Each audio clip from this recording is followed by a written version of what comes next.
আসসালামু আলাইকুম ওয়া রাহমাতুল্লাহি ওয়া বারাকাতুহু।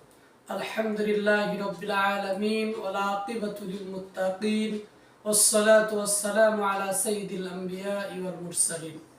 সম্মানিত দর্শক ও শ্রোতা মণ্ডলী, আমি ফজলুল হক হাতিমি জান্নাতের দিকে চ্যানেলের পক্ষ থেকে আপনাদের সকলকে জানাচ্ছি আন্তরিক অভিনন্দন ও মোবারকবাদ।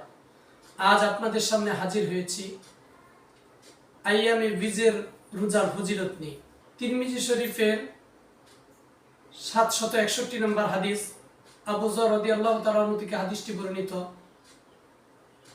আবু যর রাদিয়াল্লাহু তাআলা আনহু বলেন, রাসূল আকরাম সাল্লাল্লাহু আলাইহি সাল্লাম বলেছেন, হে আবু যর, তুমি যখন রোজা রাখার ইচ্ছা পোষণ করবে, চন্দ্র মাসের 13 তারিখ, 14 তারিখ এবং 15 তারিখ, এই 3টি দিন তুমি রোজা রাখবে। রাসূল সাল্লাল্লাহু আলাইহি সাল্লাম বলেন, কোনো ব্যক্তি যদি প্রত্যেক চন্দ্র মাসের 13, 14 এবং 15 এই 3 দিন রোজা রাখে, আল্লাহ সুবহানাহু ওয়া তাআলা তাকে সারা বছর রোজা রাখার সওয়াব দান করবে। তাই আমরা যারা নফল রোজা রাখি, আমরা চেষ্টা করব চন্দ্র মাসের 13, 14, 15 এই 3 দিন রোজা রাখার জন্য।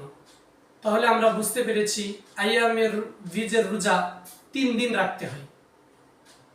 আর সেই দিনগুলো হচ্ছে প্রত্যেক চন্দ্র মাসের 13 তারিখ, 14 তারিখ এবং 15 তারিখ।